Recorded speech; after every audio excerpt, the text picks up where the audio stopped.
The first thing I did was start removing the bark using a drawknife. I'm trying a technique that I first saw by Matt Cremona where he just removed the outer bark and left the inner bark. That way it still has a barky kind of look, but it doesn't leave anything that's going to be tempting for my boys to try to break off the table. This slab has an irregular shape from the two crotches that are in it, but I wanted something more rectangular while still being organic. So I used my straight edge to mark a straight line down the slab in an orientation I thought looked good, and I'll reference everything else off this line. I used a big framing square referenced from that line to mark lines for the ends. Then I measured and drew a line parallel to the first line to remove this little projection. Then it's just a matter of cutting along the lines. This will make the shape a lot less awkward feeling and feel more rectangular, but still leave a lot of natural curves. Next, I took my block plane and went around the table blending the edges. There was a particularly bad spot a chainsaw had left that needed to be evened out, and then I just went to where I used the circular saw and tried to transition the straight cut into the natural shape of the slab so it was less abrupt. I'm fortunate to have two really nice planes, but you can get similar results from a used plane. I'll leave a link to a video my buddy Rick did comparing a used plane and some new premium planes. I started smoothing the top with my low-angle jack. Unfortunately, the slab is just too thin and warped to be flattened. If I tried, I'd probably end up with just a piece of paper left. But I figured so long as glasses don't tip over, then that's flat enough for the table. I removed all the saw marks I could with the plane and switched to the random orbit sander to get into the low spots. After the initial smoothing of the top was done, I moved on to the legs. One leg is an offcut from the top slab, the other leg I have to cut out of this slab. I follow the same procedure as before. I get a straight line and then use the framing square to get a parallel top and bottom edge and cut it off. Thankfully, one of the attendees was nice enough to hold the board while I cut it. I'm cutting this long now, and I'll cut both legs to length at the same time later. Now I just repeat the whole draw knife, plane, and sanding procedures on the legs and stretcher to get the bark in shape and the faces relatively smooth. I smoothed out the stretcher before cutting it to size. So then I do the same old straight line and framing square sequence before cutting it to size. Then I decided that the straight line I drew was actually in a good place to be the top of the tenons. So I grab a piece of scrap that's the size I want the tenons to be and mark the bottom. It would have been wise to go ahead and cut the tenons now, but I waited. Everything is planed and rough sanded. I just need to stabilize these cracks and knots. I'm going to do that by making some bow ties out of this curly maple, and then we'll cut everything to final size, and then we can start joinery and assembling. To make the bow ties, I just sketched out the shape using a speed square and straight edge. I drew a rectangle and then laid out the bow tie shape. Then cut them out on the bandsaw.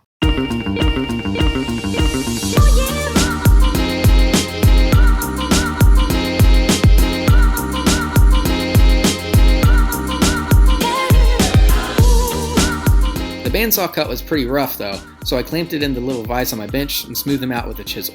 I also went ahead and beveled the bottoms, but I should have done that after I scribed them into the slab. Because they weren't perfectly symmetrical, I had to have them upside down, and then the fit was kind of rough after I cut the mortises and tried to put them in there. But they still worked well. I like to use a marking knife because it gives a place to register the chisel, but I like to go over that with a pencil because then it's easier to see on camera and when I use power tools. To cut the mortises, I routed out the majority of the mortise in 3 passes, with the final pass being just a little less than the full thickness of the bow tie. Then I chiseled out the rest. Then it was just a matter of adding glue, spreading it around and on the bow ties, and tapping them in. To make the gaps less noticeable, I rubbed some sawdust from the sander into the glue around the edges. When you're dealing with regular square stock, to get things lined up, you can just measure from an edge. But none of these have square straight edges, so I need to establish some center lines that I can use to make sure everything lines up straight. This is the toughest part. Establishing the center lines to lay out where the stretcher would go and how the top would line up with the base was just pure trial and error. I started by finding the middle dimension on the top and bottom of the legs and drawing a straight line. Thankfully, I liked the way this looked on both the legs. One of the legs I hadn't squared yet, so I used my framing square to lob off an end and cut it to length, and then use that leg to mark the other leg.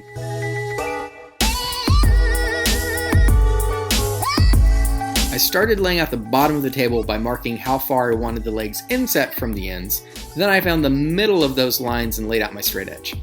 This time I wasn't so lucky. It looked really crooked and I just didn't like it. So I nudged and fiddled with it until I liked where it was and made sure that it was also square to the leg lines. Then I stood the legs up on it with some screw clamps to see how it looked. One leg looked pretty good, the other not so much though. So I moved it to where I thought it would look good and started scribing some new lines. What's key here is taking the center line from the leg and laying that out as the new center line on the table and the opposite leg, because that's the line I'm going to put the stretcher on. With the line for the stretcher on both legs, I measured from the top of each leg to mark out the mortise from the stretcher. I used the same block I used earlier to make sure that they were the same. Then I used the stretcher itself to finish marking out the mortise and make sure my marks were good. And because I like to go out of order, I decided it wasn't wise to go ahead and start chopping the joinery in until I finished stabilizing the legs. I really should have done that before I started laying everything out. So I taped off the back side of the cracks, mixed up some epoxy, and my camera died right before I started the pour, so I missed all that. To make that up, I'm going to keep my sanding shots really short though. So now that I'm confident a bad mallet blow won't snap the legs in half, I start mortising. I place an offcut under the leg to prevent chip out, and then I use a Forstner bit to hog out most of the waste from the mortise. Then it's chisel work. I start knocking off the points and then edge up on the final size, square off the corners, and just clean it up. Now I need some tenons to stick in there, so I take the stretcher to the bandsaw to cut these out. I do all the rip cuts on the bandsaw, but because of the length of the stretcher, I can only cross-cut 2 of the 4 pieces, and my layout lines are only on one side. So I go back to the vise and use my Izzy Swan straddle square to transfer the line to the other side. This tool makes that really easy. While it was in the vise, I figured I'd get some handsaw practice in instead of going back to the bandsaw. Now the first test fit. Not surprisingly, the shoulders of my tenons weren't square, and so it was off more than I could tolerate. So I go back to the vise, do some fine tuning. Fortunately, it didn't take too much back and forth to get a good fit. I decided that this stretcher isn't going to provide enough stability. I'm worried about the legs racking. So I'm going to put another stretcher in the middle right under the table across, and that stretcher will provide me a box shape that will prevent racking and provide more strength. So that's next. But there's another problem at this point I have to address that I've been ignoring, and that is how out of flat this top is. Planing it and working in it outside in Oklahoma, it moved more. It hasn't moved since I got back, so it's done moving, but it's worse than it was. Originally, I was thinking about making a router sled to make a flat channel inside of the tabletop that the legs would sit on, but now that it's moved more, I would have to remove too much material, so I'm not going to do that. Instead, I'm going to use a compass, scribe the legs, and then fit the legs to the curve of the tabletop. With the legs scribed, I decided to rough them out on the bandsaw and then get fairly close on the oscillating sander. This doesn't quite get it though, so I mark the high spots and then use my random orbit sander to fine tune it.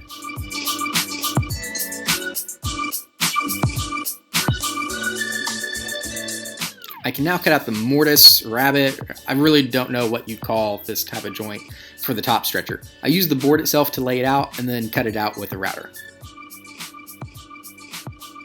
Now to add the cutoffs back to the stretcher.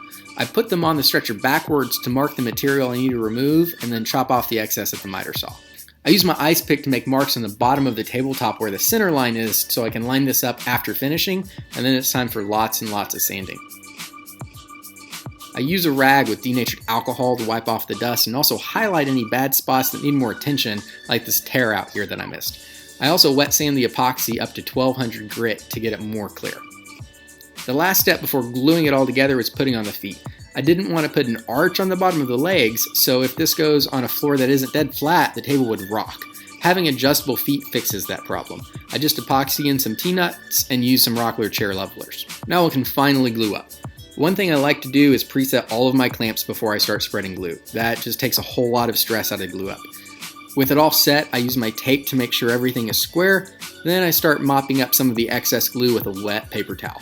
For the final support, I pre-drill, glue, and screw the top stretcher into place. For the finishing touch, I glue the cutoffs back onto the ends of the stretcher.